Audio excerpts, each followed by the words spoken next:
હત્યારાઓ વિરુદ્ધ કડક કાર્યવાહીની ગૃહ રાજ્ય પ્રધાને કરી છે પ્રશંસાઓ। ગુજરાત પોલીસની કામગીરીની હર્ષ સંઘવીએ પ્રશંસા કરી છે। ગુજરાત પોલીસે ગૌ હત્યારાઓને કડક સજા અપાવી, આ કહેવું છે હર્ષ સંઘવીનું। એક જ વર્ષમાં 15 હત્યારાઓને 10 થી 7 વર્ષની સખત સજા અપાવી છે। ગૌ હત્યારાઓને માત્ર પકડીને ભૂલી જાય તે ગુજરાત પોલીસ નહીં।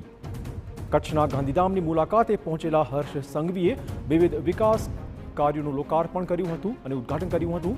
કચ્છ પોલીસ દ્વારા નવનિર્મિત કરાયેલી ગૌશાળાનું પણ ઉદ્ઘાટન કરાયું છે। જે સમયે હર્ષ સંઘવીએ ગૌ હત્યારાઓ વિરુદ્ધ ગુજરાત પોલીસ દ્વારા કરાઈ રહેલી કડક કાર્યવાહીને બિરદાવી હતી। આ સાથે ઇશારો આપ્યો હતો કે રાજ્યમાં હવે ગૌ હત્યારાઓની ખેર નથી।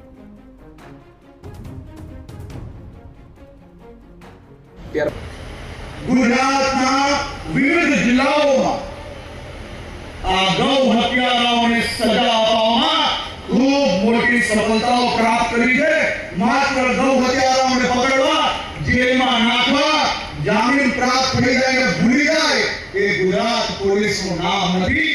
15 થી વધારે ગૌ હત્યારાઓને માત્ર એક જ વર્ષમાં 10 વર્ષ અને 7 વર્ષની સજા આપવામાં આપણે સફળતા પ્રાપ્ત કરી છે।